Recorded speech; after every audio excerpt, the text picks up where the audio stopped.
Copyright disclaimer under Section 107 of the Copyright Act 1976. Allowance is made for fair use for purposes such as criticism, comment, news reporting, teaching, scholarship, and research. Fair use is a use permitted by copyright statute that might otherwise be infringing. Nonprofit, educational, or personal use tips the balance in favor of fair use.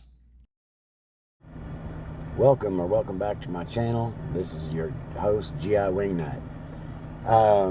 Given all this talk about Ghislaine Maxwell and some of the conversations I've been having on this Trump-centric digital platform, I decided it's time to go back into the archives because I really appreciate the work that Whitney Webb has done.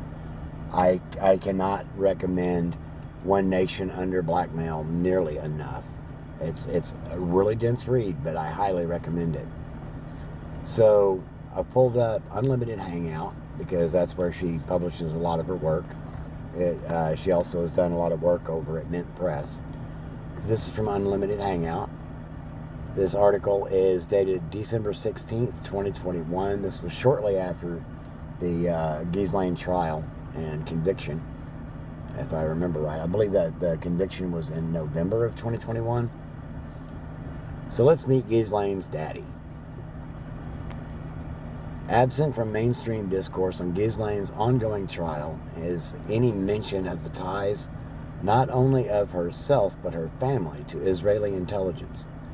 Those ties, forged by Ghislaine's father, Robert Maxwell, are critical to understanding Ghislaine's history and her role in Jeffrey Epstein's sexual blackmail and trafficking network. The trial of Ghislaine Maxwell, the alleged madam of Jeffrey Epstein's sexual blackmail and sex trafficking network, has attracted considerable mainstream and independent media attention, though not as much as one might expect given the level of media attention that surrounded Epstein's 2019 arrest and death, or given the public interest in the Epstein-Maxwell scandal and its broader implications.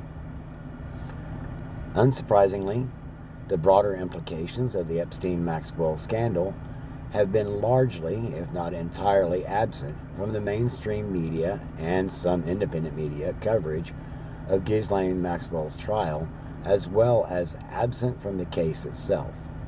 For example, despite physical evidence of sexual blackmail stored at Epstein's residences being shown by prosecution, with the names of those incriminated being notably redacted, the prosecution chose not to mention even the potential role of blackmail in Ghislaine Maxwell's activity and motives as it related to her involvement in sex trafficking activities alongside Jeffrey Epstein.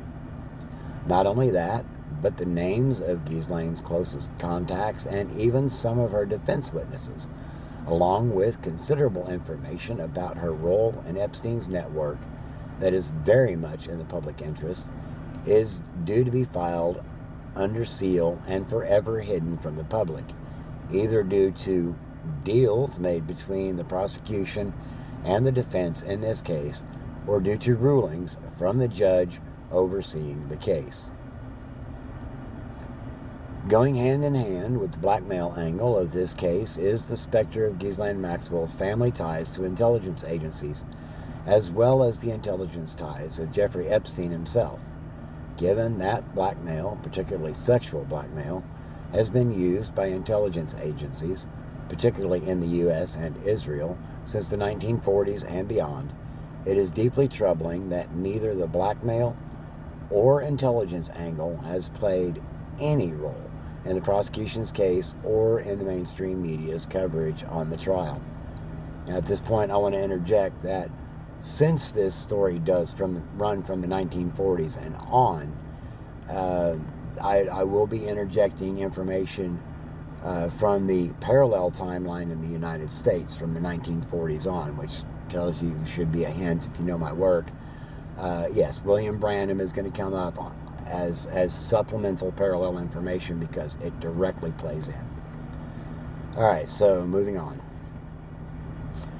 To remedy this lack of coverage, Unlimited Hangout is publishing a 2-part investigative report entitled Meet Ghislaine, which is adapted from its author's upcoming book on the subject.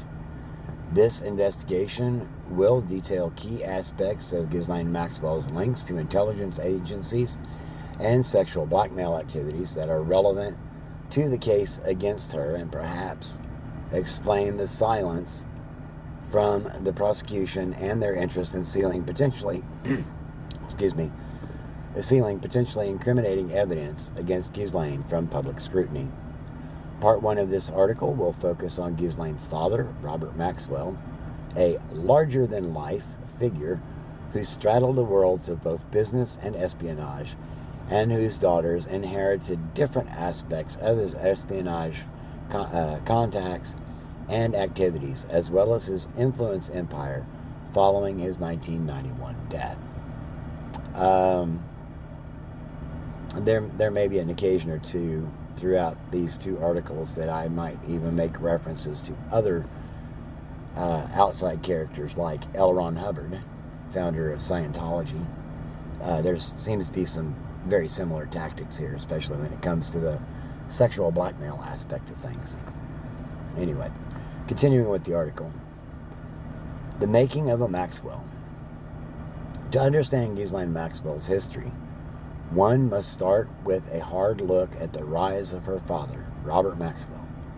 Born in what is now a part of Ukraine, Robert Maxwell was the last name in a series of names he used, with Abraham Hawk, Jan Ludwig, and Leslie de Marer among his earlier aliases. The name Robert Maxwell emerged at the behest of one of his superiors in the British military. Maxwell had joined the British military during World War II, having left the village of his birth prior to the war, when the Third Reich began its expansion. Maxwell's parents and his siblings are believed to have died in the Holocaust. Let's see, this photograph here. Robert and Betty Maxwell pose at their 1945 wedding. So that's Ghislaine's mom. Robert Maxwell was involved with the British intelligence service, MI6, during the war and after the war. He was befriended by Count Frederick Vanden Heuvel, who had worked closely with Allen Dulles during the war. Okay, I just got to interject. Because Allen Dulles during the war, from 1942 to 1945, was an active participant in Operation Underworld, which was where the Naval Intelligence Agency partnered up with MI6 and were trying to investigate the sinking of an American Navy ship in New York Harbor. And the only way that they could gain access to that region, being controlled by the mafia, was to have a connection. And that connection was a gentleman that they had incarcerated in a federal prison by the name of Lucky Luciano. And so it was during Operation Underworld that organized crime and military intelligence became married. So there's that nugget. Moving along. The chaos of post-war Europe allowed Maxwell to plant the seeds for what would become his future media empire. Thanks to his contacts with Allied forces in post-war Berlin, he was able to acquire the publishing rights to prominent European scientific journals, and in 1948, those interests were folded into the British publishing company Butterworth, which had long-standing ties to British intelligence. In the early 1950s, the company was renamed Pergamon Press, and this company became the cornerstone of Maxwell's media empire. Pergamon's access to prominent academics, scientists, and government not only led to Maxwell acquiring great wealth, but also attracted the interest of various intelligence agencies, British, Russian, and Israeli among them, all of which attempted to recruit Maxwell as an asset or as a spy. When MI6 attempted to recruit Maxwell for the service, it concluded, after conducting an extensive background check, that Maxwell is a Zionist, loyal only to Israel. That's a quote. Quote, Zionist, loyal only to Israel, end quote. And I just want to point that out so that, there's this theme going on today. Anyway, moving along. His subsequent relationship with MI6 was choppy and largely opportunistic on both sides, with Maxwell later laying some of the blame for his financial troubles on MI6's alleged attempts to subvert him. Maxwell was not officially recruited to work for Israeli intelligence until 1961, but his critical role in securing weapons and airplane parts for the 1948 war that created the State of Israel suggests a strong relationship with prominent politicians and military figures in the nation from its beginning. As this was certainly the case with other prominent businessmen who had helped arm Zionist paramilitaries before and during 1948. In the early 1960s, Maxwell was formally approached by Israeli intelligence to make use of his access to the variety of prominent businessmen and world leaders that he had cultivated while growing his media empire. A few years after being officially recruited as an asset of Israeli intelligence, Maxwell ran for public office, becoming a member of the British Parliament for the Labour Party in 1964. His bid for re-election failed, which left him out of office by 1970. Around the same time, he also lost control of Pergamon Press, though he reacquired it a few years later. Having nearly lost everything, Maxwell devoted his time to consolidating control over his ever-growing web of interlocking companies, trusts, and foundations that now encompass much more than media concerns, while also developing his ties to prominent politicians, businessmen, and their fixers, a group that Maxwell proudly referred to as his sources. Among these early sources were the soon-to-be UK Prime Minister, Margaret Thatcher. I was over there in England when she was sitting there at number 10 Downing Street. Ronald Reagan was sitting in the Oval Office. Anyway, moving along. Israel's biggest arms dealer and one of the powerful oligarchs, Sam Eisenberg, financial behemoths such as Edmund Safra, and master manipulators such as Henry Kissinger. Another early source was George H.W. Bush, who was then part of the Nixon administration and soon served as CIA director before becoming Reagan's vice president and then U.S. president himself. Allen Dulles recruited Nixon. Okay, I'm going to take a pause here and I will be back directly.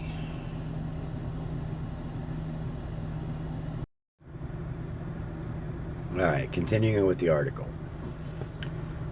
Maxwell's sources and influence extended well beyond the West, with many of his most prominent contacts found in Eastern Europe and in the Soviet Union. He had cozy relationships with dictators, intelligence officers, and even organized crime lords such as Simeon Mogilevich, sometimes referred to as the boss of bosses of the Russian mafia. It was none other than Robert Maxwell who orchestrated the entry of Mogilevich-connected companies into the United States, a move that was accomplished after Maxwell successfully lobbied the State of Israel to grant Mogilevich and his associates Israeli passports, thereby allowing them easier access to U.S. financial institutions. The expansion of Maxwell's prominent contacts paralleled the growth of his media empire. By 1980, he had acquired the British Printing Corporation, which he renamed the Maxwell Communication Corporation. Just a few years later, he bought the Mirror Group, publisher of the British tabloid The Daily Mirror. This was followed by his acquisition of U.S. publishers Prentice Hall and Macmillan, and later New York Daily News. Much of the money Maxwell used to acquire the Mirror Group and several of these other companies came from financial backers and of Israeli intelligence. I just want to interject here. During the parallel to this time period of Maxwell buying the Daily Mirror, Rupert Murdoch owned the Daily Mail. Just an interjection there, another British newspaper. So let's see, back to this. Money, quote unquote, borrowed from Maxwell-owned media outlets such as the Mirror Group and its pension fund was used to finance Mossad activities in Europe and elsewhere. Then the funds were restored before the absence was noted by company employees not privy to these operations. Maxwell later derailed this well-oiled system by dipping into these same funds to finance his own ostentatious and salacious habits.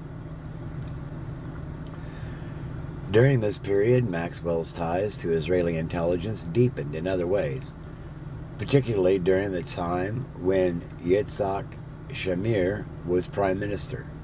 Shamir, previously a leader of the Zionist terrorist group known as Lehi, or the Stern Gang, deeply loathed the United States, a sentiment he confided to Maxwell during one of Maxwell's visits to Israel.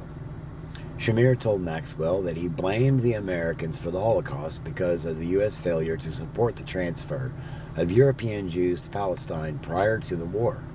Shamir's views on the U.S. likely informed Israel's more aggressive espionage targeting the U.S. that emerged during this time and in which Maxwell prominently figured. Maxwell and the Promise Affair. Maxwell's prominent roles in the Promise software scandal and the Iran-Contra affair during the 1980s were facilitated by his purchase of numerous Israeli companies, several of which were either fronts or providers of services for Israeli intelligence. The most notable of these was Cytex, where Yitzhak Shamir's son, Nuchim, was a major executive throughout the 1990s and early 2000s, and Degem, a computer company with a large presence in Central and South America as well as Africa. Even before Maxwell's purchase of Degem, it had been used by Mossad as a cover for agents, and particularly assassins, who would use its offices as a cover before conducting kidnappings and murders of individuals linked to groups with ties to or sympathizers for Israel's enemies, particularly the PLO. Some of the most notable events occurred in Africa, where Mossad assassins used Degem as cover to launch killings of members of the African National Congress. In Latin America, Degem was also used as cover for the Mossad to infiltrate terrorist and narco-terrorist organizations such as Peru's Sendero Luminoso, known in English as the Shining Path, and Colombia's National Liberation Army, or ELN. After Maxwell's purchase of Degem, it served as the main vehicle through which Israel conducted what was arguably its most brazen and successful espionage operation of the era, the bugging and then mass marketing of the stolen software program known as Promise. Rafi Eitan, the notorious Israeli spy master who served as Jonathan Pollard's handler and who played a key role in the creation of the Talpiot program, was serving as the head of the now defunct Israeli intelligence service known as Lechem when he heard of the revolutionary new software program being used by the U.S. Department of Justice. The program was known as the Prosecutor's Information Management System, better known by its acronym, PROMISE. Aiton had learned of PROMISE from Earl Bryan, a longtime associate of Ronald Reagan, who had previously worked for the CIA.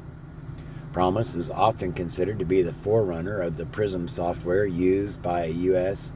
and allied spy agencies today, and was developed by former NSA official Bill Hamilton. Hamilton had leased the software to the U.S. Department of Justice through his company, Inslaw Inc., in 1982. Ayton and Brian hatched a plan to install a trapdoor into the software and then sell Promise throughout the world, providing Israel with invaluable intelligence on the operations of its enemies and allies, while also netting Ayton and Brian massive profits. According to the testimony of former Israeli intelligence officer Ari Ben-Menashe, Brian provided a copy of Promise to Israeli military intelligence, which has contacted an Israeli-American programmer living in California. That programmer then planted a trapdoor or backdoor into the software. Once the backdoor was installed, Brian attempted to use his company, Hadron Inc., to market the bugged Promise software around the world.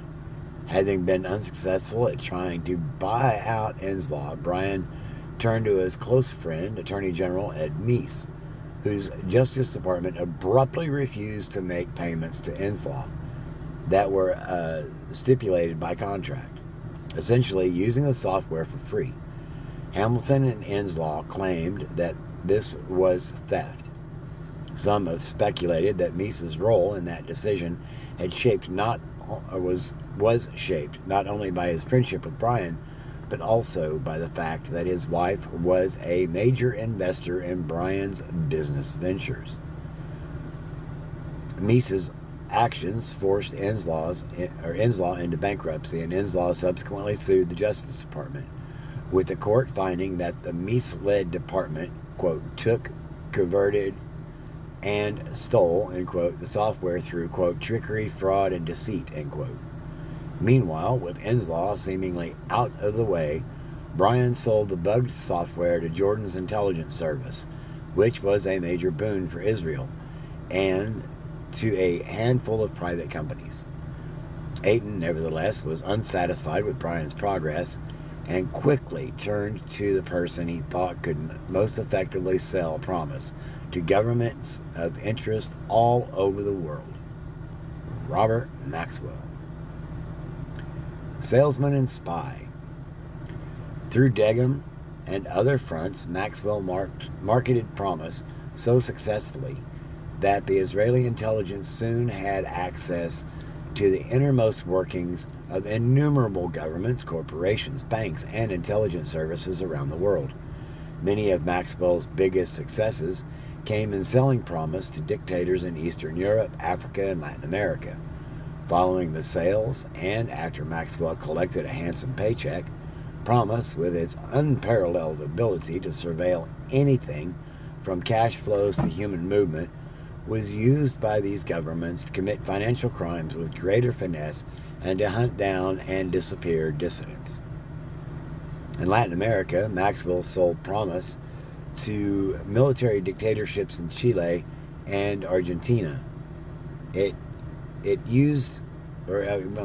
was used to facilitate the mass murder that characterized Operation Condor, as the friends and families of dissidents and so-called subversives were easily identified using Promise. Okay, so at this point, with Operation Condor being brought in, I want to point back over to William Branham and Paul Schaefer, Colonia, Dignidad, which is where Operation Condor was run out of.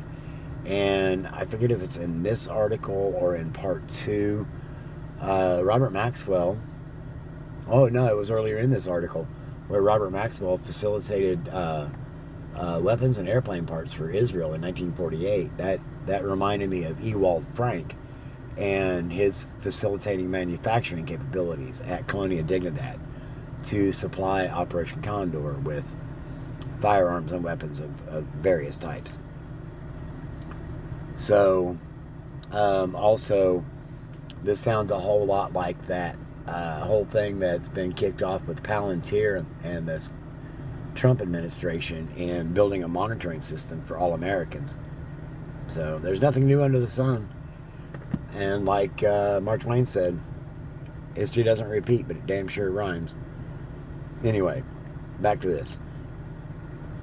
Promise was so effective for this purpose that just days after Maxwell sold the software to Guatemala, the U.S.-backed dictatorship rounded up 20,000 subversives who were never heard from again.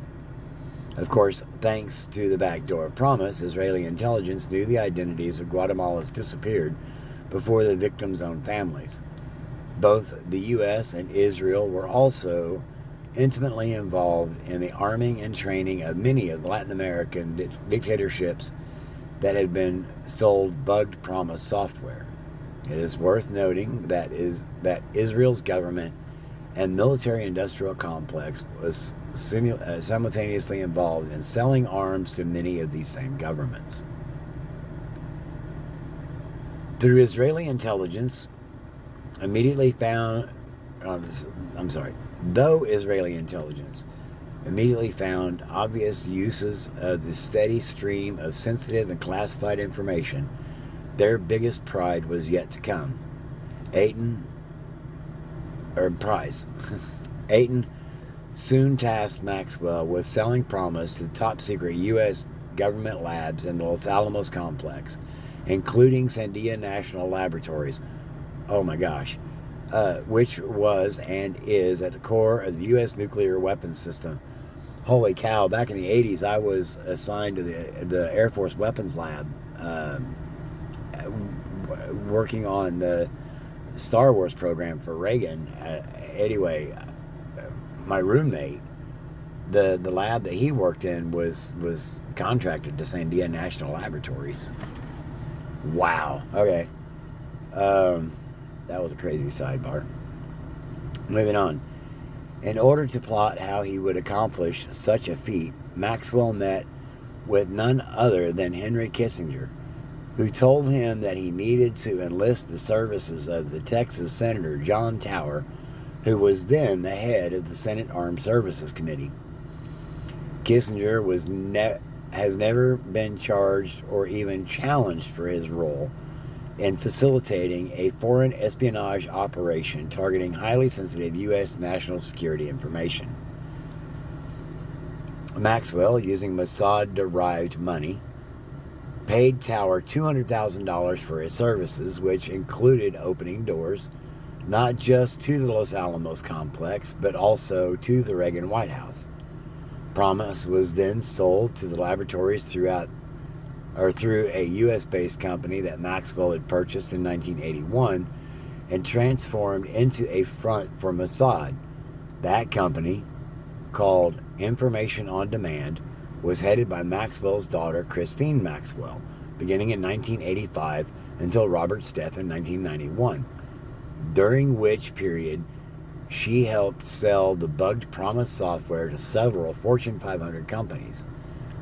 Isabel Maxwell, sister to Ghislaine and Christine, would also work at the company before its closure in 1991. After the attacks on September 11, 2001, Christine Maxwell teamed up with CIA official Alan Wade to market Homeland Security software known as Dignidad to the U.S. national security state, while Isabel would work closely at the intersection between Israeli intelligence and its private technology sector around the same period. Ghislaine, along with her two intelligence and technology-connected sisters, would hold a significant stake in a technology company that appears to be the actual origin of the Bill Gates-Jeffrey Epstein relationship, as explained in this Unlimited Hangout investigative report from May. I'm not going to follow the link. I'll put the link to this article in the description, and then that way you can go check it out for yourself. A few years after its acquisition by the Maxwells, Information on Demand was investigated by the FBI for its intelligence links beginning in 1983. However, that investigation was repeatedly shut down by higher-ups in the Meese-led Department of Justice, which, as previously mentioned, had been complicit in the whole sordid Promise affair. The investigation was shut down for good in 1985. The cover-up, oddly enough, continues today, and the FBI still refuses to release documents pertaining to Robert Maxwell and his role in the Promise scandal. At the time, the halting of the FBI investigation greenlighted information on demand sale of Promise to Sandia Laboratories, which provided Israeli intelligence with direct access to the core of the U.S. nuclear weapons program and nuclear weapons technology. This was a boon to Israel's still undeclared trove of nuclear missiles and warheads, and helped ensure that Israel would remain the only nuclear power in the Middle East. Israel's acquisition of nuclear weapons, seen in the light of the Promise scandal and the Pollard spy affair, shows that it was largely accomplished through trickery, deception, and espionage, rather than Israeli technical or scientific prowess. The same year, 1985, is also when the CIA finally caught up with their Israeli equivalent and created its own backdoor into Promise, which it sold mostly to Allied intelligence services in the UK, Australia, New Zealand, and elsewhere. It wasn't nearly as successful as Maxwell, who sold an estimated $500 million in bugged Promise programs to Israel. The CIA, on the other hand, only sold around $90 million. There was something here. 1985. Yeah, 1985. By 1985, I was already stationed in England. But in 1984, 83 and 84, when I was there at Kirtland, that's around the same time that the whole UFO phenomenon started, that gave birth to that whole MUFON thing. That's a story for another day. All right, I need to pause again.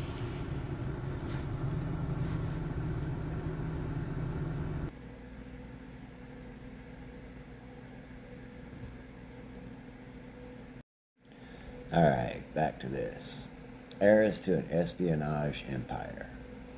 After Maxwell's wild success in selling Promise on behalf of Israeli intelligence, he was recruited for another Israeli intelligence-driven operation, the Iran-Contra deal. It was through his Iran-Contra dealings with that Robert Maxwell reportedly met Jeffrey Epstein, whom he brought into the fold of Israeli intelligence that same year, with the personal approval of the higher-ups of Israeli military intelligence. The head of the Israeli military intelligence at this time was Ehud Barak, who later came under fire for his well-documented and close ties to Epstein. The year 1985 was also when, conveniently enough, Epstein met Ohio billionaire Leslie Wexner and became intimately involved with his finances and affairs after Wexner's previous fixer, Arthur Shapiro, was shot in the face in broad daylight before he was set to testify to the IRS on matters related to Wexner's finances. Wexner would go on to co-fund the Mega Group in 1991, several prominent members of which have close ties to Israeli political and intelligence figures and or U.S.-based organized crime networks like the National Crime Syndicate. Epstein's entry into this world was facilitated through his romantic ties to Ghislaine Maxwell, which had already preceded Robert Maxwell's which had allegedly preceded Robert Maxwell's successful efforts to bring him into the fold of the Israeli military intelligence.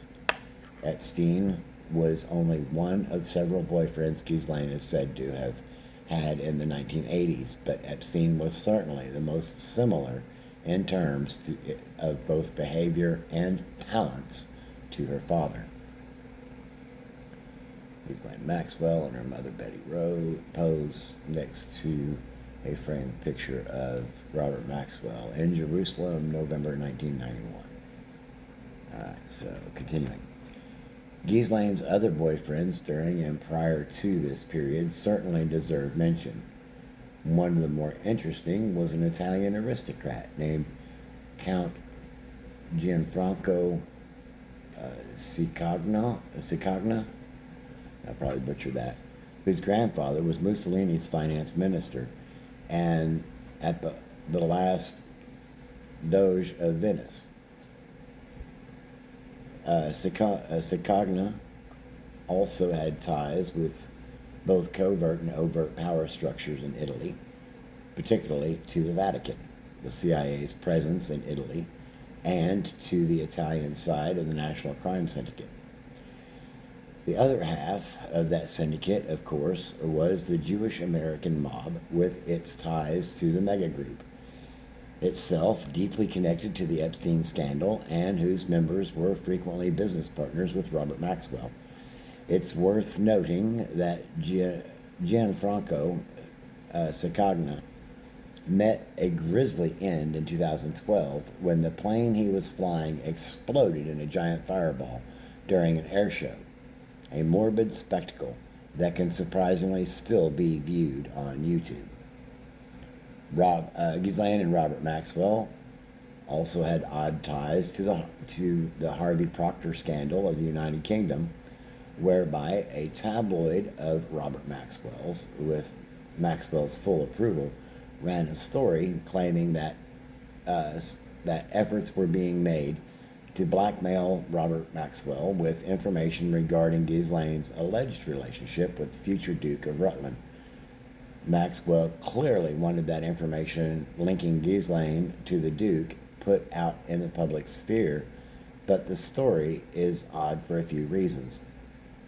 The motive of the blackmailer was ostensibly to prevent Maxwell-owned papers from covering the Harvey Procter scandal. But the son of the Duke, who was allegedly involved with Ghislaine, was also a close friend and later the employer of Harvey Procter. The appearance of Harvey Procter, a conservative member of Parliament, in this tabloid spectacle is interesting for a few reasons. In 1987, Procter pleaded guilty to sexual indecency with two young men who were 16 and 19 at the time, and several witnesses interviewed at that investigation described him as having sexual interest in the young boys, or as a sexual interest in young boys. Later, a controversial court case saw Procter accused of having been involved with well-connected British pedophile and procurer of children, Jimmy Savile. He was alleged to have been part of a child sex abuse ring that was said to include former Prime Minister Ted Heath. Savile's close relationship to Prince Charles of the British royal family is well known, and as will be as will be mentioned shortly. Ghislaine is alleged to have been cozy with the royals before Prince Andrew's frequent public appearances with Ghislaine and Epstein, beginning around the year 2000. Of course, the Maxwell-owned papers in covering the alleged efforts to blackmail Robert Maxwell did not mention the young boys angle at all, instead focusing on claims that distracted from the then credible accusations of pedophilia by claiming that Procter was merely into spanking and was whacking, among other things. It's hard to know exactly what was going on in this particular incident, but the whole bizarre affair paints an interesting picture of Ghislaine's social circle at the time. In this same 1985 period, Ghislaine also became involved with philanthropy tied to her father's business empire by hosting a Disney Day Out for the Kids and benefit dinner on behalf of the Mirror Group for the Save the Children NGO. Part of the event took place at the home of the Marquis and Lady of Bath, a gala that was attended by the members of the British royal family.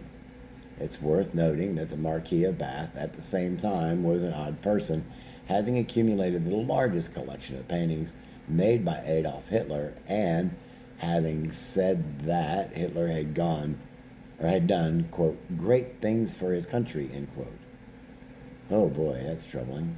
The same evening that the Ghislaine hosted bash concluded, the Marquis of Bath's son was found hanging from a bedspread tied to an oak beam in the Bath at the Bath Arms in what was labeled a suicide.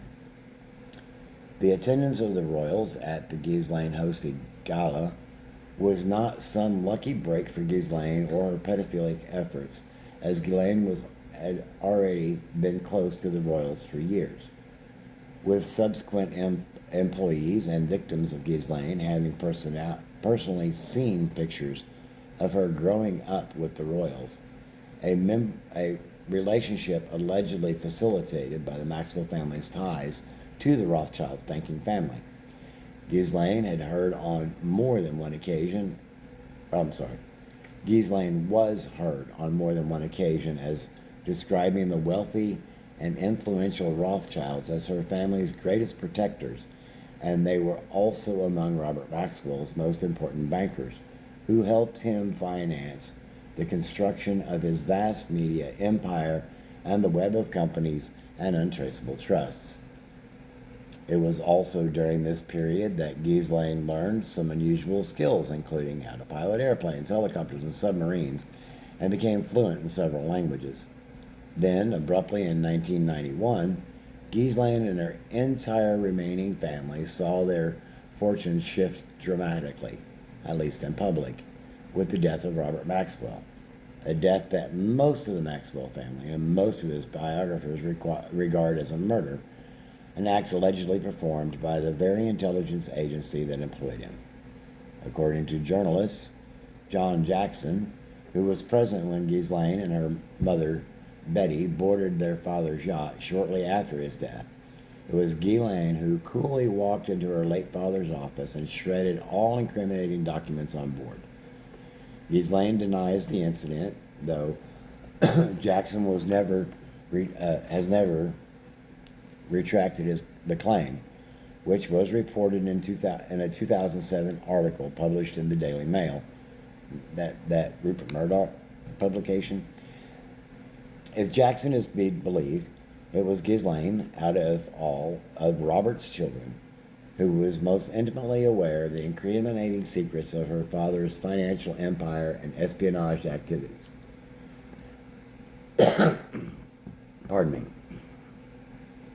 As part 2 of this series will show, the evidence points to this being the case, particularly with Ghislaine's entry into New York's elite social circles, having been planned by her father before his 1991 death.